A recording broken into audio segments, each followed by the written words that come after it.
Hi ಎಲ್ರಿಗೂ ನಮಸ್ಕಾರ. Share market in Kannada ಚಾನಲ್ಗೆ ನಿಮಗೆ ಸ್ವಾಗತ. ಮೇ ಮೊದಲನೇ ವಾರ ಮಾರ್ಕೆಟ್ ನಮಗೆ ಯಾವ ರೀತಿ ಇರ್ಬೋದು, ಹಾಗೆಯೇ ನಮಗೆ ಮಾರ್ಕೆಟಲ್ಲಿ ಯಾವೆಲ್ಲ ಕೀ ಫ್ಯಾಕ್ಟರ್ಸ್ಗಳು ನೋಡೋದಕ್ಕೆ ಸಿಗುತ್ತೆ ಅಂತ ನೋಡೋದಾದರೆ, ಮೊದಲನೇದಾಗಿ ನಮಗೆ 200ಕ್ಕೂ ಹೆಚ್ಚಿನ ಕಂಪನಿಗಳು ತಮ್ಮ Q4 ರಿಸಲ್ಟನ್ನು ಡಿಕ್ಲೇರ್ ಮಾಡ್ತಿದ್ದಾರೆ. ಅದರಲ್ಲಿ ಕೆಲವು ಟಾಪ್ ಕಂಪನಿಗಳನ್ನು ನಾವು ಗಮನಿಸೋದಾದರೆ, Reliance Industries, HDFC limited, Britannia Industries, Hero MotoCorp, Tata Steel, Titan ಹಾಗೆ ಕೋಟಕ್ ಮಹೀಂದ್ರಾ ಬ್ಯಾಂಕ್ ತಮ್ಮ ರಿಸಲ್ಟ್ಗಳನ್ನು ಡಿಕ್ಲೇರ್ ಮಾಡ್ತಿದ್ದಾರೆ. ಹಾಗೆಯೇ ಅದಾನಿ ವಿಲ್ಮರ್ನ ರಿಸಲ್ಟ್ ಕೂಡ ನಮಗೆ ನೋಡೋದಕ್ಕೆ ಸಿಗುತ್ತೆ. ಅದಾನಿ ವಿಲ್ಮರ್ನ ಶೇರ್ಗಳಲ್ಲಿ ನಮಗೆ ತುಂಬಾ ಮೊಮೆಂಟಮ್ ಇತ್ತು. ಸೊ ಯಾವ ರೀತಿಯ Q4 ರಿಸಲ್ಟ್ ಬರುತ್ತೆ ಅದನ್ನು ಕೂಡ ನಾವು ಗಮನಿಸಬೇಕಾಗುತ್ತೆ. ಹಾಗೆ ಎರಡನೇದಾಗಿ ನಾವು ಗಮನಿಸೋದಾದರೆ LIC IPO ಕೂಡ ಇದೇ ವಾರ ನಮಗೆ ಮಾರ್ಕೆಟಲ್ಲಿ ಓಪನ್ ಆಗುತ್ತೆ. ಮೇ 4ಕ್ಕೆ ನಮಗೆ LIC IPO ಮಾರ್ಕೆಟಲ್ಲಿ ಲಾಂಚ್ ಆಗೋದು ಕಾಣಿಸುತ್ತೆ. ಸೊ ಇಲ್ಲಿ ನಮಗೆ LIC IPOನ ಸೈಜ್ ಕಮ್ಮಿ ಆಗಿದೆ, ಬಟ್ ಸ್ಟಿಲ್ ಒಳ್ಳೆ ಒಂದು ಇಶ್ಯೂ ಸೈಜ್ ಇದೆ. ಸೊ ಲಾರ್ಜೆಸ್ಟ್ IPO ಆಗಿರುತ್ತೆ. ಪೇಟಿಎಂ ಆಲ್ರೆಡಿ 18,800 ಕೋಟಿ IPOನ ತಂದಿದ್ರು. LIC IPO ನಮಗೆ 21,000 ಕೋಟಿಯ IPO ಆಗಿರುತ್ತೆ. ಹಾಗೆ ಫೆಡರಲ್ ರಿಸರ್ವ್ನ ಮೀಟಿಂಗ್ ಕೂಡ ನಮಗೆ ಮೇ ಮೊದಲನೇ ವಾರದಲ್ಲಿ ನೋಡೋದಕ್ಕೆ ಸಿಗುತ್ತೆ. ಮೇ 3 ಮತ್ತು 4 2 ದಿನ ಫೆಡರಲ್ ಮೀಟಿಂಗ್ ಇರುತ್ತೆ. ಸೊ ಆಲ್ರೆಡಿ ಇಲ್ಲಿ ನಮಗೆ ಫೆಡ್ನ ಕಡೆಯಿಂದ ಒಂದು ಕ್ಲೂ ಸಿಕ್ಕಿದೆ. 50 BPS ಅಂದರೆ 0.5% ಇಂಟ್ರೆಸ್ಟ್ ರೇಟನ್ನು ಜಾಸ್ತಿ ಮಾಡ್ತೀವಿ ಅಂತ. ಸೊ ಅದರ ಒಂದು ಎಕ್ಸ್ಪೆಕ್ಟೇಷನ್ ಕೂಡ ಇರುತ್ತೆ. ಅದರ ಮೇಲೆ US ಮಾರ್ಕೆಟ್ಗಳು ರಿಯಾಕ್ಟ್ ಆಗುತ್ತೆ. ಸೊ ನಮಗೆ US ನ ಮಾರ್ಕೆಟ್ನಲ್ಲಿ ಡೌನ್ ಸೈಡ್ ಅಕಸ್ಮಾತ್ ಕಾಣಿಸಿದ್ರೆ, ಸೊ ಗ್ಲೋಬಲ್ ಮಾರ್ಕೆಟ್ಸ್ ಕೂಡ ಅದೇ ರೀತಿ ರಿಯಾಕ್ಟ್ ಆಗುವಂಥ ಸಾಧ್ಯತೆ ಇರುತ್ತೆ. ಹಾಗೆ ನಾವು FIIs ಅನ್ನು ಗಮನಿಸ್ತಾ ಹೋದರೆ, ಸೊ ಕಂಟಿನ್ಯೂಸ್ 7 ತಿಂಗಳಿಂದ ಇಲ್ಲಿ ಸೆಲ್ಲಿಂಗ್ ಕಾಣಿಸ್ತಾ ಇದೆ. ಈ ಒಂದು ತಿಂಗಳಲ್ಲೂ ಕೂಡ ಅಷ್ಟೇ 40,000 ಕೋಟಿಗೂ ಹೆಚ್ಚಿನ ಒಂದು ಸೆಲ್ಲಿಂಗ್ ಅನ್ನು ಇವರು ಮಾಡಿದ್ದಾರೆ. ಏಪ್ರಿಲ್ ತಿಂಗಳಲ್ಲಿ ಅತಿ ಹೆಚ್ಚಿನ ಒಂದು GST ಕಲೆಕ್ಷನ್ ಆಗಿದೆ. 1,67,000 ಕೋಟಿಯಷ್ಟು GST ಕಲೆಕ್ಷನ್ ಆಗ್ತಾ ಇದೆ. ಮಾರ್ಚ್ ತಿಂಗಳಲ್ಲಿ ನಾವು ಗಮನಿಸಿದಾಗ 1,42,000 ಕೋಟಿಯಷ್ಟು GST ಕಲೆಕ್ಷನ್ ಆಗಿತ್ತು. ಸೊ ನಮಗೆ ಕ್ವಾರ್ಟರ್ GST ಕಲೆಕ್ಷನ್ ಕೂಡ ಇಂಪ್ರೂವ್ ಆಗ್ತಿರೋದು ಕಾಣಿಸ್ತಿದೆ.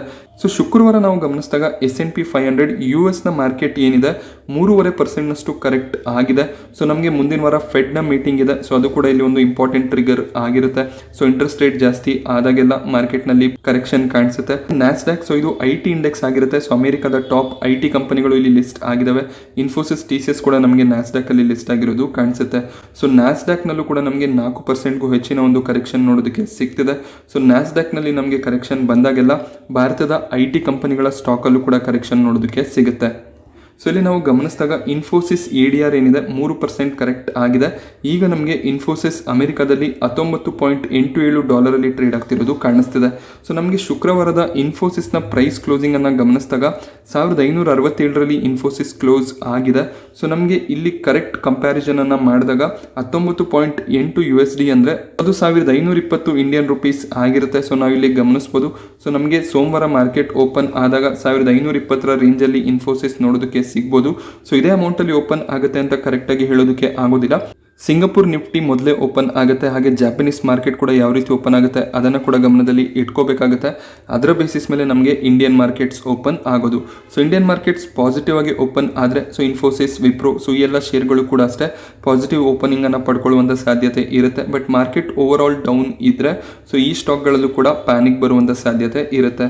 ಸೊ ಯಾರ್ಯಾರು ಶಾರ್ಟ್ ಟರ್ಮ್ಗೆ IT ಸೆಕ್ಟರ್ನಲ್ಲಿ ಎಂಟರ್ ಆಗಬೇಕು ಅಂತ ಇದ್ರಿ, ಸೊ ನೀವು ಶಾರ್ಟ್ ಟರ್ಮ್ ಅಂದಾಗ ಜೂನ್ ಜುಲೈವರೆಗೂ ವೆಯ್ಟ್ ಮಾಡಬೇಕಾಗುತ್ತೆ. ಏನಕ್ಕೆಂದರೆ ಜೂನ್ ಜುಲೈ ಮೇಲೆ FII ಫ್ಲೋ ಬರ್ಬೋದು ಅನ್ನುವಂಥ ಒಂದು ಎಕ್ಸ್ಪೆಕ್ಟೇಷನ್ಸ್ ಇದೆ. ಸೊ ಜೂನ್ ಜುಲೈವರೆಗೂ ವೆಯ್ಟ್ ಮಾಡ್ತೀವಿ ಅಂದರೆ ಖಂಡಿತವಾಗ್ಲೂ IT ಸ್ಟಾಕಲ್ಲಿ ಎಂಟರ್ ಆಗ್ಬೋದಾಗುತ್ತೆ. ಹಾಗೆ ನಮಗೆ ನಿಫ್ಟಿ ಈಗ 17,100 ಲೆವೆಲಲ್ಲಿ ಕ್ಲೋಸಿಂಗನ್ನು ಕೊಟ್ಟಿರೋದು ಕಾಣಿಸ್ತಿದೆ. ಸೊ ನಮಗೆ ಸಡನ್ ಆಗಿ ಒಂದು ಫಾಲ್ ನೋಡೋದಕ್ಕೆ ಸಿಕ್ಕಿತ್ತು ಶುಕ್ರವಾರದ ಕೊನೆ ಹಾಫ್ನಲ್ಲಿ. ಸೊ ಯುರೋಪಿಯನ್ ಮಾರ್ಕೆಟ್ಸ್ ಕೂಡ ಡೌನ್ ಇತ್ತು. ಅದಾದಮೇಲೆ ಅಮೆರಿಕನ್ ಮಾರ್ಕೆಟ್ಸ್ ಕೂಡ ಡೌನ್ ಸೈಡ್ಗೆ ಹೋಯಿತು. ಓವರ್ ಆಲ್ ಗ್ಲೋಬಲ್ ಮಾರ್ಕೆಟಲ್ಲೂ ಕೂಡ ನಮಗೆ ಸ್ವಲ್ಪ ಪ್ಯಾನಿಕ್ ನೋಡೋದಕ್ಕೆ ಸಿಗ್ತಿದೆ. ಸೊ ನಿಫ್ಟಿ 200 ಡೇ ಮೂವಿಂಗ್ ಆವ್ರೇಜ್ನ ಕೆಳಗಡೆ ಕ್ಲೋಸಿಂಗ್ ಅನ್ನು ಕೊಟ್ಟಿದೆ. 17,225 200 ಡೇ ಮೂವಿಂಗ್ ಆವ್ರೇಜ್ ಆಗಿತ್ತು. ಸೊ ನಮಗೆ ಈಗ ನಿಫ್ಟಿ 17,100ರಲ್ಲಿ ಕ್ಲೋಸ್ ಆಗ್ತಿರೋದು ಕಾಣಿಸ್ತಿದೆ. ವೀಕ್ಲಿ 50 ಡೇ ಮೂವಿಂಗ್ ಆವ್ರೇಜ್ ನಾವು ಗಮನಿಸಿದಾಗ 16,983 ನೋಡೋದಕ್ಕೆ ಸಿಗುತ್ತೆ. ಸೊ ಇದು ಒಂದು ಕ್ರೂಷಲ್ ಸಪೋರ್ಟ್ ಆಗಿರುತ್ತೆ. ಸೊ ನಮಗೆ ಮಾರ್ಕೆಟ್ ಈ ವಾರ 16,850ರಿಂದ 17,500 ಲೆವೆಲಲ್ಲಿ ಟ್ರೇಡ್ ಆಗುವಂಥ ಸಾಧ್ಯತೆಗಳು ಹೆಚ್ಚಾಗಿರುತ್ತೆ. ಹಾಗೆ ನಮಗೆ ಮಂಗಳವಾರ ರಂಜಾನ್ ಕೂಡ ಇದೆ. ಸೊ ಆ ದಿನ ಮಾರ್ಕೆಟ್ ಕ್ಲೋಸ್ ಆಗಿರುತ್ತೆ. ಸೊ ಕೇವಲ 4 ಟ್ರೇಡಿಂಗ್ ಸೆಷನ್ಸ್ ಮಾತ್ರ ಈ ಒಂದು ವಾರದಲ್ಲಿ ನಮಗೆ ನೋಡೋದಕ್ಕೆ ಸಿಗುತ್ತೆ. IDFC ಬ್ಯಾಂಕ್ ತಮ್ಮ Q4 ರಿಸಲ್ಟನ್ನು ಡಿಕ್ಲೇರ್ ಮಾಡಿದ್ದಾರೆ. ಸೊ ಒಳ್ಳೆ ಒಂದು ಪ್ರಾಫಿಟ್ ಗ್ರೋತ್ ನಮಗೆ ನೋಡೋದಕ್ಕೆ ಸಿಗ್ತಿದೆ. 343 ಕೋಟಿ ಪ್ರಾಫಿಟನ್ನು IDFC ಫಸ್ಟ್ ಬ್ಯಾಂಕ್ ಡಿಕ್ಲೇರ್ ಮಾಡಿದ್ದಾರೆ. ಅದೇ ನಾವು ಮಾರ್ಚ್ 2021ರಲ್ಲಿ ಗಮನಿಸಿದಾಗ 128 ಕೋಟಿ ಪ್ರಾಫಿಟನ್ನು ಇವರು ಡಿಕ್ಲೇರ್ ಮಾಡಿದರು. ಸೊ ಇಲ್ಲಿ ಪ್ರಾವಿಷನ್ಸ್ ಕಮ್ಮಿ ಆಗ್ತಿದೆ. ಆ ಒಂದು ಕಾರಣದಿಂದ ಬ್ಯಾಂಕ್ಗಳ ಪ್ರಾಫಿಟ್ ಜಾಸ್ತಿ ಆಗ್ತಾ ಇದೆ. ಪ್ರಾವಿಷನ್ಸ್ ಅಂದ್ರೆ ಏನು ಅಂತ ನೀವು ಕೇಳೋದಾದ್ರೆ, ಸೊ ಇಲ್ಲಿ ಕೋವಿಡ್ ಇದ್ದಂತಹ ಸಂದರ್ಭದಲ್ಲಿ ಬ್ಯಾಂಕ್ಗಳು ಏನು ಲೋನ್ಗಳನ್ನ ಡಿಸ್ಪರ್ಸ್ ಮಾಡಿದ್ರು, ಸೊ ಅದು ಅವರಿಗೆ ರಿಟರ್ನ್ ಬರುವಂತ ಸಾಧ್ಯತೆಗಳು ಕಮ್ಮಿ ಇತ್ತು. ಸೊ ಆಗ ಮಾರಿಟೋರಿಯಂ ಪೀರಿಯಡ್ಸ್ಗಳು ಕೂಡ ಇದ್ವು. ಸೊ ಅವರು ಸ್ವಲ್ಪ ಅಮೌಂಟ್ ಅನ್ನ ಇಲ್ಲಿ ಪ್ರಾವಿಷನ್ಸ್ ಅಂತ ಇನ್ಕ್ಲೂಡ್ ಮಾಡ್ತಿದ್ರು. ಅಂದ್ರೆ ಈ ಒಂದು ಪ್ರಾವಿಷನ್ ಅಮೌಂಟ್ ಏನಿದೆ ಮುಂಬರುವ ದಿನಗಳಲ್ಲಿ ಅದು NPA ಆಗಿ ಕನ್ವರ್ಟ್ ಆಗ್ಬೋದು, ಅಂದ್ರೆ ನಾನ್ ಪರ್ಫಾರ್ಮಿಂಗ್ ಅಸೆಟ್ ಆಗ್ಬೋದು. ಈ ದುಡ್ಡು ನಮಗೆ ಹಿಂತಿರುಗಿ ಬರದೇ ಇರ್ಬೋದು. ಸೊ ಇದನ್ನ ನಾವು ಪ್ರಾವಿಷನ್ ಆಗಿ ಸೆಟ್ ಮಾಡ್ತೀವಿ ಅಂತ ಪ್ರಾವಿಷನ್ಸ್ ಅನ್ನು ಅವರು ಕಳೆದ ಕ್ವಾರ್ಟರ್ಗಳಲ್ಲಿ ಕೊಡ್ತಿದ್ರು. ಸೊ ಆ ಒಂದು ಕಾರಣದಿಂದ ಅವರ ಪ್ರಾಫಿಟ್ ಡೌನ್ ಇತ್ತು.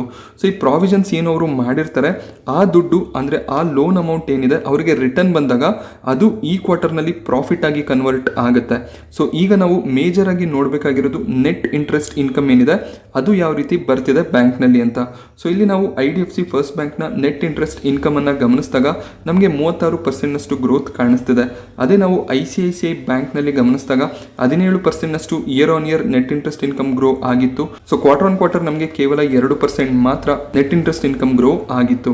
ಸೊ ಒಂದು ಕಾರಣದಿಂದ ICICI ಬ್ಯಾಂಕ್ ನಲ್ಲಿ ಫಾಲ್ ಆಗಿತ್ತು. ಸೊ ಇಲ್ಲಿ IDFC ಫಸ್ಟ್ ಬ್ಯಾಂಕ್ ನಲ್ಲಿ ಒಳ್ಳೆ ನೆಟ್ ಇಂಟ್ರೆಸ್ಟ್ ಇನ್ಕಮ್ ಕೂಡ ಜನರೇಟ್ ಆಗ್ತಿರೋದು ಕಾಣಿಸ್ತಿದೆ ಇಯರ್ ಆನ್ ಇಯರ್ ಕಂಪೇರ್ ಮಾಡಿದಾಗ. ಹಾಗೆ ಇವರ NPA ಅಂದರೆ ನಾನ್ ಪರ್ಫಾರ್ಮಿಂಗ್ ಅಸೆಟ್ಸ್ ಏನಿದೆ, ಅಂದರೆ ಇವರು ಏನು ಲೋನ್ಸನ್ನು ಪ್ರೊವೈಡ್ ಮಾಡಿರ್ತಾರೆ, ಸೊ ಅದು ಇವರಿಗೆ ಹಿಂತಿರುಗಿ ಬರದೇ ಇದ್ರೆ ಅದನ್ನು NPA ಅಂತ ಕನ್ಸಿಡರ್ ಮಾಡ್ತಾರೆ. ಸೊ ಇದು ನಮಗೆ ಮಾರ್ಚ್ 2021 ಕ್ವಾರ್ಟರ್ನಲ್ಲಿ ನೆಟ್ NPA ನಾವು ಗಮನಿಸಿದಾಗ 1.90% ಇತ್ತು. ಸೊ ಈಗ ಇದು ಕಮ್ಮಿ ಆಗಿದೆ, 1.15% ಆಗಿದೆ. ಸೊ ಇದು ಕೂಡ ಒಳ್ಳೆ ನ್ಯೂಸ್ ಆಗಿರುತ್ತೆ IDFC ಫಸ್ಟ್ ಬ್ಯಾಂಕ್ಗೆ.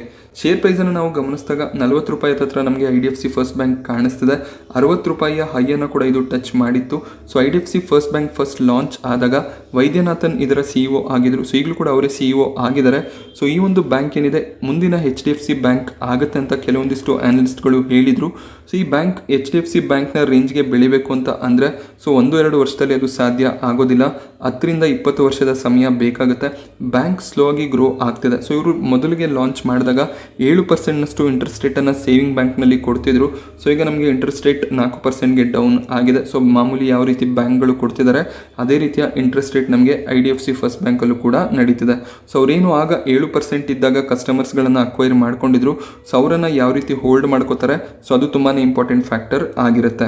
ಸೊ IDFC ಫಸ್ಟ್ ಬ್ಯಾಂಕಲ್ಲಿ ಇನ್ವೆಸ್ಟ್ಮೆಂಟ್ ಮಾಡ್ಬೋದಾ ಅಂತ ಕೇಳ್ತಿರೋರು ಖಂಡಿತವಾಗ್ಲೂ ಮಾಡ್ಬೋದಾಗುತ್ತೆ. ಲಾಂಗ್ ಟರ್ಮ್ ಇನ್ವೆಸ್ಟ್ಮೆಂಟ್ ಅಂದರೆ ಸ್ವಲ್ಪ ಅಮೌಂಟನ್ನು IDFC ಫಸ್ಟ್ ಬ್ಯಾಂಕಲ್ಲಿ ಇನ್ವೆಸ್ಟ್ ಮಾಡ್ಬೋದಾಗುತ್ತೆ. ಬಟ್ ಯೂಶಲಿ ಬ್ಯಾಂಕ್ಗಳಲ್ಲಿ ಇನ್ವೆಸ್ಟ್ ಮಾಡ್ತೀವಿ ಅಂದಾಗ ದೊಡ್ಡ ಬ್ಯಾಂಕ್ನಲ್ಲೇ ಇನ್ವೆಸ್ಟ್ ಮಾಡೋದು ಒಳ್ಳೆಯದು. ಸೊ ಇಲ್ಲಿ ಏನು ಹೇಳೋದಕ್ಕೆ ಆಗೋದಿಲ್ಲ ಯಾವ ಟೈಮ್ನಲ್ಲಿ ನಮಗೆ ಬ್ಯಾಂಕ್ನಲ್ಲಿ ಕೊಲಾಪ್ಸ್ ಆಗುತ್ತೆ, RBI ಯಾವಾಗ ಒಂದು ಸ್ಟ್ರಿಕ್ಟ್ ಗೈಡ್ಲೈನ್ಸ್ಗಳನ್ನು ತರ್ತಾರೆ ಅದನ್ನು ಹೇಳೋದು ಕಷ್ಟ ಆಗುತ್ತೆ. ಸೊ ಅದಕ್ಕೆ ದೊಡ್ಡ ದೊಡ್ಡ ಬ್ಯಾಂಕ್ಗಳು ಏನಿದಾವೆ SBI, HDFC, ICICI, Axis, so ಈ ರೀತಿಯ ಬ್ಯಾಂಕ್ಗಳಲ್ಲಿ ಇನ್ವೆಸ್ಟ್ ಮಾಡೋದು ಸೊ ಒಳ್ಳೆ ಒಂದು ಯೋಚನೆ ಆಗಿರುತ್ತೆ. ಸೊ ಇಲ್ಲಿ ನಿಮಗೆ ಪ್ರೈಸ್ ಕಮ್ಮಿ ಕಾಣಿಸ್ಬೋದು, ಬಟ್ ಕ್ವಾಲಿಟಿಯನ್ನು ಕೂಡ ಗಮನದಲ್ಲಿ ಇಡಬೇಕಾಗತ್ತೆ. ಹಾಗೆ ಯೆಸ್ ಬ್ಯಾಂಕ್ ಕೂಡ ತಮ್ಮ ಕ್ವಾರ್ಟರ್ಲಿ ರಿಸಲ್ಟನ್ನು ಡಿಕ್ಲೇರ್ ಮಾಡಿದ್ದಾರೆ. ಸೊ ಯೆಸ್ ಬ್ಯಾಂಕ್ನ ಪ್ರಾಫಿಟ್ ಕೂಡ ಅಷ್ಟೇ 38% ನಮಗೆ ಕ್ವಾರ್ಟರ್ ಆನ್ ಕ್ವಾರ್ಟರ್ ಗ್ರೋ ಆಗಿದೆ. ಇಯರ್ ಆನ್ ಇಯರ್ ಇಲ್ಲಿ ನಾವು ಕಂಪೇರ್ ಮಾಡೋದಾದರೆ ಮಾರ್ಚ್ 2021 ಇವರು 378 ಕೋಟಿಯ ಲಾಸನ್ನು ಡಿಕ್ಲೇರ್ ಮಾಡಿದರು. ಸೊ ಈಗ ನಮಗೆ ಪ್ರಾಫಿಟ್ ನೋಡೋದಕ್ಕೆ ಸಿಗ್ತದೆ. ಕ್ವಾರ್ಟರ್ ಆನ್ ಕ್ವಾರ್ಟರ್ ಕಂಪೇರ್ ಮಾಡಿದಾಗ ಡಿಸೆಂಬರ್ 2021 ಯೆಸ್ ಬ್ಯಾಂಕ್ 266 ಕೋಟಿ ಪ್ರಾಫಿಟನ್ನು ಡಿಕ್ಲೇರ್ ಮಾಡಿದರು. ಈ ಒಂದು ಕ್ವಾರ್ಟರ್ನಲ್ಲಿ ನಮಗೆ 367 ಕೋಟಿಯ ಪ್ರಾಫಿಟ್ ಕಾಣಿಸ್ತಿದೆ. ಸೊ ಯೆಸ್ ಬ್ಯಾಂಕ್ ಕೂಡ ರಿಕವರ್ ಆಗ್ತಿದೆ. ಸೊ ಇಲ್ಲೂ ಕೂಡ ಅಷ್ಟೇ ಪ್ರಾವಿಷನ್ಸ್ ಇಂದನೇ ಇವರ ಪ್ರಾಫಿಟ್ ಇನ್ಕ್ರೀಸ್ ಆಗ್ತಿರೋದು ಕಾಣಿಸ್ತಿದೆ. ಸೊ ಕೆಲವೊಂದಿಷ್ಟು ಕೀ ಪಾಯಿಂಟ್ ಅನ್ನು ನಾವು ಗಮನಿಸಿದಾಗ ಇವರ ನೆಟ್ ಇಂಟ್ರೆಸ್ಟ್ ಇನ್ಕಮ್ ಏನಿದೆ 3% ಗ್ರೋ ಆಗಿದೆ quarter on quarter. Year on year ತುಂಬಾನೇ ಗ್ರೋತ್ ಇದೆ, 84% ಗ್ರೋತ್ ಇದೆ. ಏನಕ್ಕೆಂದ್ರೆ 2021 ಮಾರ್ಚ್ನಲ್ಲಿ ಇವರು ಲಾಸ್ ಅನ್ನ ಡಿಕ್ಲೇರ್ ಮಾಡಿದ್ರು. ಸೊ ಆಗ ಅವರ ನೆಟ್ ಇಂಟ್ರೆಸ್ಟ್ ಇನ್ಕಮ್ ಕೂಡ ಕಮ್ಮಿ ಇತ್ತು. ಸೊ ಈಗ ನಾವು ಕ್ವಾರ್ಟರ್ ಆನ್ ಕ್ವಾರ್ಟರ್ ಕಂಪೇರ್ ಮಾಡೋದು ಬೆಟರ್ ಆಗಿರುತ್ತೆ. ಹಾಗೆ ಇವರ NPA ಕೂಡ ಕಡಿಮೆ ಆಗ್ತಿರೋದು ಕಾಣಿಸ್ತಿದೆ. ಯೆಸ್ ಬ್ಯಾಂಕ್ ನಲ್ಲಿ ತುಂಬಾನೇ NPA ಇದೆ. ನೆಟ್ NPA ನಾವು ಗಮನಿಸಿದಾಗ 4.53% ಈಗ ನಮಗೆ ನೋಡೋದಕ್ಕೆ ಸಿಗ್ತಿದೆ. ಸೊ ಮುಂಚೆ ಇದು 5.2% ಇತ್ತು. ಸೊ ಇವರ NPA ಕೂಡ ಕಮ್ಮಿ ಆಗ್ತಿದೆ. ಶೇರ್ ಪ್ರೈಸ್ ನಾವು ಗಮನಿಸಿದಾಗ ಕಳೆದ 1 ವರ್ಷದಿಂದ ನಮಗೆ ಯೆಸ್ ಬ್ಯಾಂಕ್ 16 ರೂಪಾಯಿಂದ 12 ರೂಪಾಯಿ ರೇಂಜಲ್ಲಿ ಟ್ರೇಡ್ ಆಗ್ತಾ ಇದೆ. ಸೊ ಇಲ್ಲಿ ಯಾವುದೇ ಒಂದು ಸ್ಟ್ರಾಂಗ್ ಮೊಮೆಂಟಮ್ ನಮಗೆ ನೋಡೋದಕ್ಕೆ ಸಿಗ್ತಿಲ್ಲ. ಸೊ ಒಳ್ಳೆ ಒಂದು ಕ್ವಾರ್ಟರ್ ಬಂದಿದೆ, ನೋಡಬೇಕಾಗುತ್ತೆ ಯಾವ ರೀತಿ ಯೆಸ್ ಬ್ಯಾಂಕ್ ರಿಕವರ್ ಆಗುತ್ತೆ ಅಂತ. ವೇದಾಂತ ಆಲ್ರೆಡಿ ಒಂದು ಕ್ಲೂ ಅನ್ನ ಕೊಟ್ಟಿದ್ರು, ನಾವು ಸೆಮಿಕಂಡಕ್ಟರ್ ಬಿಸ್ನೆಸ್ಗೆ ಎಂಟರ್ ಆಗ್ತೀವಿ ಅಂತ. ಸೊ ಈಗ ಅವರು ಗೌರ್ಮೆಂಟ್ನಿಂದ ಫ್ರೀ ಲ್ಯಾಂಡನ್ನು ಎಕ್ಸ್ಪೆಕ್ಟ್ ಮಾಡ್ತಿದ್ದಾರೆ. 1000 ಎಕರೆಯಷ್ಟು ಇವರಿಗೆ ಲ್ಯಾಂಡ್ ಬೇಕಾಗುತ್ತೆ. ಸೊ ಇಲ್ಲಿ ಫ್ರೀ ಲ್ಯಾಂಡ್ ಅಂದರೆ ಫ್ರೀಯಾಗಿ ಗೌರ್ಮೆಂಟ್ನ ಕಡೆಯಿಂದ ಲ್ಯಾಂಡನ್ನು ಎಕ್ಸ್ಪೆಕ್ಟ್ ಮಾಡ್ತಿಲ್ಲ. ಲೀಸ್ಗೆ ಲ್ಯಾಂಡನ್ನು ಎಕ್ಸ್ಪೆಕ್ಟ್ ಮಾಡ್ತಿದ್ದಾರೆ. ಇಲ್ಲಿ 99 ವರ್ಷಗಳಿಗೋಸ್ಕರ ಲೀಸ್ಗೆ ನಮಗೆ ಲ್ಯಾಂಡನ್ನು ಕೊಡಬೇಕು ಅಂತ ಇವರು ಗೌರ್ಮೆಂಟ್ನ ಬಳಿಯಲ್ಲಿ ಕೇಳ್ತಿದ್ದಾರೆ. ಕರ್ನಾಟಕ, ಮಹಾರಾಷ್ಟ್ರ, ತಮಿಳುನಾಡು ಗೌರ್ಮೆಂಟ್ನ ಬಳಿಯಲ್ಲಿ ಈ ಒಂದು ಬೇಡಿಕೆಯನ್ನು ವೇದಾಂತ ಇಟ್ಟಿದ್ದಾರೆ. ಸೊ ಯಾವ ಗೌರ್ಮೆಂಟ್ ಇವರಿಗೆ ಲ್ಯಾಂಡನ್ನು ಕೊಡ್ತಾರೆ, ಸೊ ಅಲ್ಲಿ ಇವರು ಸೆಮಿಕಂಡಕ್ಟರ್ ಪ್ಲಾಂಟನ್ನು ಸ್ಟಾರ್ಟ್ ಮಾಡ್ತೀವಿ ಅಂತ ಹೇಳಿದ್ದಾರೆ. ಮುಂದಿನ 20 ವರ್ಷಗಳಿಗೆ ಇವರಿಗೆ ವಾಟರ್ ಮತ್ತು ಪವರ್ ಸಪ್ಲೈಯನ್ನು ಕೂಡ ಒಂದು ಕನ್ಸೆಷನ್ ರೇಟ್ನಲ್ಲಿ ಕೊಡಬೇಕು ಅಂತ ವೇದಾಂತ ಡಿಮ್ಯಾಂಡ್ ಮಾಡಿದ್ದಾರೆ. ಸೊ ಗೌರ್ಮೆಂಟ್ ಆಲ್ರೆಡಿ ಈ ಒಂದು ಸೆಗ್ಮೆಂಟ್ನಲ್ಲಿ ಅಂದರೆ ಎಲೆಕ್ಟ್ರಿಕ್ ವೆಹಿಕಲ್ ಮತ್ತು ಸೆಮಿಕಂಡಕ್ಟರ್ ಸೆಗ್ಮೆಂಟ್ನಲ್ಲಿ 76,000 ಕೋಟಿಯ ಒಂದು ಇನ್ಸೆಂಟಿವ್ ಅನ್ನು ಕೊಡ್ತೀವಿ ಅಂತ ಹೇಳಿದ್ರು. ಅದರ ಒಂದು ಪ್ರಯೋಜನವನ್ನು ವೇದಾಂತ ಪಡ್ಕೋಬೇಕು ಅಂತ ಇದ್ದಾರೆ. ಸೊ ಸೆಮಿಕಂಡಕ್ಟರ್ ಬಿಸ್ನೆಸ್ಗೆ ಮುಂಬರುವ ದಿನಗಳಲ್ಲಿ ದೊಡ್ಡ ದೊಡ್ಡ ಕಂಪನಿಗಳು ಎಂಟರ್ ಆಗುತ್ತೆ. ಟಾಟಾ ಗ್ರೂಪ್ ಕೂಡ ಯೋಚನೆ ಮಾಡ್ತಿದ್ದಾರೆ ತಮ್ಮದೇ ಆದ ಒಂದು ಸೆಮಿಕಂಡಕ್ಟರ್ ಪ್ಲಾಂಟನ್ನು ಓಪನ್ ಮಾಡೋದಕ್ಕೆ. ಸೊ ವೇದಾಂತ ಮೊದಲನೇವರಾಗಿ ಈ ಒಂದು ಸೆಗ್ಮೆಂಟ್ಗೆ ಎಂಟರ್ ಆಗಬೇಕು ಅಂತ ಪ್ಲಾನನ್ನು ನಡೆಸಿದ್ದಾರೆ. ಸೊ ಇದಕ್ಕೋಸ್ಕರ ಇವರು ತೈವಾನ್ನ ಕಂಪನಿ ಜೊತೆ ಪಾರ್ಟ್ನರ್ಶಿಪ್ಪನ್ನು ಕೂಡ ಮಾಡ್ಕೋತಿದ್ದಾರೆ. ಫಾಕ್ಸ್ಕಾನ್ ಅನ್ನುವಂಥ ಒಂದು ಕಂಪನಿ ಜೊತೆ ಇವರು ಪಾರ್ಟ್ನರ್ಶಿಪ್ಪನ್ನು ಮಾಡ್ತಾರೆ. ಸೊ ಆ ಕಂಪನಿ ವೇದಾಂತಗೆ ಸೆಮಿಕಂಡಕ್ಟರ್ ಮ್ಯಾನುಫ್ಯಾಕ್ಚರಿಂಗಲ್ಲಿ ಹೆಲ್ಪ್ ಮಾಡ್ತಾರೆ. ಈ ಒಂದು ಸೆಮಿಕಂಡಕ್ಟರ್ ಪ್ಲಾಂಟ್ ಡೆವಲಪ್ ಆಗೋದ್ರಿಂದ ಗೌರ್ಮೆಂಟ್ಗೆ $2.2 ಬಿಲಿಯನ್ ನಷ್ಟು ರೆವೆನ್ಯೂ ಜನರೇಟ್ ಆಗುತ್ತೆ ಮುಂದಿನ 20 ವರ್ಷಗಳಲ್ಲಿ ಟ್ಯಾಕ್ಸ್ನ ರೂಪದಲ್ಲಿ. ಹಾಗೆಯೇ ತುಂಬ ಜನಕ್ಕೆ ಇಲ್ಲಿ ಎಂಪ್ಲಾಯ್ಮೆಂಟ್ ಸಿಗುವಂಥ ಸಾಧ್ಯತೆ ಇರುತ್ತೆ. 1 ಲಕ್ಷಕ್ಕೂ ಹೆಚ್ಚಿನ ಒಂದು ಎಂಪ್ಲಾಯ್ಮೆಂಟನ್ನು ನಾವು ಕ್ರಿಯೇಟ್ ಮಾಡಿ ಕೊಡ್ತೀವಿ ಅಂತ ವೇದಾಂತ ಹೇಳಿದ್ದಾರೆ. ಸೊ ನೋಡಬೇಕಾಗುತ್ತೆ ಯಾವ ಗೌರ್ಮೆಂಟ್ ಇಲ್ಲಿ ಮುಂದೆ ಬರುತ್ತೆ, ಯಾರು ಅವರಿಗೆ ಲ್ಯಾಂಡನ್ನು ಪ್ರೊವೈಡ್ ಮಾಡ್ತಾರೆ ಅಂತ. ಸೊ ಕಳೆದ ವಾರ ನಮಗೆ ವೇದಾಂತದ Q4 ರಿಸಲ್ಟ್ ನೋಡೋದಕ್ಕೆ ಸಿಕ್ಕಿತ್ತು. ನಮಗೆ ಪ್ರಾಫಿಟ್ನಲ್ಲಿ 10% ಇಯರ್ ಆನ್ ಇಯರ್ ಫಾಲ್ ನೋಡೋದಕ್ಕೆ ಸಿಕ್ಕಿತ್ತು. ಬಟ್ ವೇದಾಂತ ಡಿವಿಡೆಂಡನ್ನು ಡಿಕ್ಲೇರ್ ಮಾಡಿದ್ರು. ₹31 ಡಿವಿಡೆಂಡನ್ನು ಇವರು ಡಿಕ್ಲೇರ್ ಮಾಡಿದ್ದಾರೆ. ಇದು ಇಂಟ್ರಿಮ್ ಡಿವಿಡೆಂಡ್ ಆಗಿರುತ್ತೆ. ಸೊ ಇಲ್ಲಿ ಶೇರ್ ಹೋಲ್ಡರ್ಸ್ಗಳ ಅಪ್ರೂವಲ್ ಬೇಕಾಗಿರೋದಿಲ್ಲ. ಸೊ ಇಲ್ಲಿ ರೆಕಾರ್ಡ್ ಡೇಟ್ ನಮಗೆ ಮೇ 9 ನೋಡೋದಕ್ಕೆ ಸಿಗುತ್ತೆ. ಮೇ 9 ಸೋಮವಾರ ಆಗಿರುತ್ತೆ. ಸೊ ಮೇ 6 ಶುಕ್ರವಾರದ ದಿನ ನಮಗೆ ಎಕ್ಸ್ ಡೇಟ್ ಆಗಿರುತ್ತೆ. ಸೊ ಇಲ್ಲೇನು ಡಿವಿಡೆಂಡನ್ನು ಡಿಕ್ಲೇರ್ ಮಾಡಿದ್ದಾರೆ ₹31. ಸೊ ಆ ಒಂದು ಡಿವಿಡೆಂಡ್ ಪ್ರೈಸ್ ಜೊತೆ ಅಡ್ಜಸ್ಟ್ ಆಗುತ್ತೆ. ಸೊ ಇಲ್ಲಿ ಎಕ್ಸ್ ಡೇಟ್ ಏನಿರುತ್ತೆ ಮೇ 6ನೇ ತಾರೀಕು ನಮಗೇನು ಪ್ರೈಸ್ ಟ್ರೇಡ್ ಆಗ್ತಿರುತ್ತೆ ವೇದಾಂತ, ಅಕಸ್ಮಾತ್ ಈಗ ₹410 ಟ್ರೇಡ್ ಆಗ್ತಿದೆ ಅಂತ ಅಂದ್ಕೊಳ್ಳಿ. ಸೊ ₹31 ಅಮೌಂಟ್ ಆ ದಿನ ಅಡ್ಜಸ್ಟ್ ಆಗುತ್ತೆ. ಸೊ ವೇದಾಂತ ನಮಗೆ ₹380-375 ಹತ್ರ ಟ್ರೇಡ್ ಆಗೋದಕ್ಕೆ ಸ್ಟಾರ್ಟ್ ಆಗುತ್ತೆ. ಸೊ ಯಾವಾಗ ಕಂಪನಿ ಡಿವಿಡೆಂಡನ್ನು ಡಿಕ್ಲೇರ್ ಮಾಡ್ತಾರೆ ಅದು ಶೇರ್ ಪ್ರೈಸಲ್ಲಿ ಅಡ್ಜಸ್ಟ್ ಆಗುತ್ತೆ. ಸೊ ಮಾರ್ಕೆಟ್ಗೆ ಯಾರು ಹೊಸಬ್ರು ಇದ್ದೀರಾ, ಸೊ ಅವರಿಗೆ ಇಲ್ಲಿ ಕನ್ಫ್ಯೂಷನ್ಸ್ ಇರುತ್ತೆ. ಸೊ ಈ ರೀತಿ ₹30, ₹100 ಡಿವಿಡೆಂಡ್ ಸಿಗುತ್ತೆ ಅಂತ ನೀವು ಸ್ಟಾಕಲ್ಲಿ ಎಂಟರ್ ಆಗ್ತೀರಾ. ಆ ಡಿವಿಡೆಂಡ್ ಅಮೌಂಟ್ ಏನಿದೆ ಸ್ಟಾಕ್ ಪ್ರೈಸ್ನ ಜೊತೆ ಅಡ್ಜಸ್ಟ್ ಆಗುತ್ತೆ. ಸೊ ಇದು ನಿಮಗೆ ಗೊತ್ತಿರಬೇಕಾಗುತ್ತೆ. ಏನಕ್ಕೆಂದರೆ ನೀವು ಸಡನ್ ಆಗಿ ಪ್ರಾಫಿಟ್ ಮಾಡ್ಕೋಬೋದು ಅಂತ ಈ ರೀತಿ ಯೋಚನೆಯನ್ನು ಮಾಡ್ತೀರಾ. ಬಟ್ ಪ್ರೈಸ್ ಅಡ್ಜಸ್ಟ್ಮೆಂಟ್ ಆಗುತ್ತೆ, ಅದನ್ನು ಗಮನದಲ್ಲಿ ಇಟ್ಕೋಬೇಕಾಗುತ್ತೆ. ಸೊ ಲಾಂಗ್ ಟರ್ಮ್ಗೆ ವೇದಾಂತ ಒಳ್ಳೆ ಒಂದು ಸ್ಟಾಕ್ ಆಗಿರುತ್ತೆ. ಬಟ್ ವಾಲಟಾಲಿಟಿ ತುಂಬಾ ಇರುತ್ತೆ. ನೀವು ನೋಡ್ಬೋದು 2011 ವರ್ಷದಲ್ಲಿ ವೇದಾಂತ ನಮಗೆ 450 ಲೆವೆಲ್ನ ಮೇಲೆ ಟ್ರೇಡ್ ಆಗ್ತಿತ್ತು. ಸೊ ಅದಾದಮೇಲೆ ಮತ್ತೆ 150 ಲೆವೆಲ್ಗೆ ಬಂತು, ಮತ್ತೆ ರಿಕವರಿ ಬಂತು. ಸೊ ನ್ಯೂಸ್ ಬೇಸಿಸ್ ಮೇಲೆ ಟ್ರೇಡ್ ಆಗುತ್ತೆ. ಮತ್ತು ಮ್ಯಾನೇಜ್ಮೆಂಟ್ ಕೂಡ ಅಷ್ಟೇ ಕನ್ಫ್ಯೂಷನಲ್ಲಿ ಇರ್ತಾರೆ. ಸೊ ಯಾವಾಗ ಯಾವ ಒಂದು ಡಿಸಿಷನನ್ನು ತಗೋತಾರೆ, ಯಾವ ಡಿಸಿಷನಿಂದ ಬ್ಯಾಕ್ಔಟ್ ಆಗ್ತಾರೆ. ಏನಕ್ಕೆಂದರೆ ಇವರು ಡಿಮರ್ಜರ್ನ ನ್ಯೂಸನ್ನು ತಂದರು, ಅದಾದಮೇಲೆ ಮತ್ತೆ ಆ ನ್ಯೂಸನ್ನು ಹಿಂದಕ್ಕೆ ತೊಗೊಂಡ್ರು. ಸೊ ನಾವು ಕಂಪನಿಯನ್ನು ಡಿಲಿಸ್ಟ್ ಮಾಡ್ತೀವಿ ಅಂತ 2020ರಲ್ಲಿ ಹೇಳಿದರು. ಸೊ ಆ ಒಂದು ನಿರ್ಧಾರದಿಂದ ಕೂಡ ಇವರು ಆಚೆ ಬಂದರು. ಸೊ ಈ ರೀತಿ ನಡೀತಾ ಇರುತ್ತೆ ವೇದಾಂತ ಮ್ಯಾನೇಜ್ಮೆಂಟ್ನಲ್ಲಿ. ಸೊ ಅದನ್ನು ಗಮನದಲ್ಲಿ ಇಟ್ಕೊಂಡು ಇನ್ವೆಸ್ಟ್ಮೆಂಟನ್ನು ಮಾಡಬೇಕಾಗುತ್ತೆ. ಬಟ್ ಡಿವಿಡೆಂಡ್ ತುಂಬಾ ಚೆನ್ನಾಗಿ ಕೊಡ್ತಾರೆ. ಸೊ ಅದೊಂದು ಒಳ್ಳೆ ಫ್ಯಾಕ್ಟರ್ ಆಗಿರುತ್ತೆ. ನಾನಿವತ್ತು ನಿಮಗೆ ಮಾರ್ಕೆಟ್ನ ಬಗ್ಗೆ ಕೊಟ್ಟಂಥ ಇನ್ಫಾರ್ಮೇಷನ್ ಇಷ್ಟ ಆಗಿದ್ರೆ ವಿಡಿಯೋನ ಲೈಕ್ ಮಾಡಿ. ಹಾಗೆ ಇದೇ ರೀತಿಯ ಮಾರ್ಕೆಟ್ ಅಪ್ಡೇಟ್ಸ್ಗಳಿಗೋಸ್ಕರ ಚಾನಲ್ನ ಸಬ್ಸ್ಕ್ರೈಬ್ ಮಾಡೋದು ಮರಿಬೇಡಿ. Thank you friends.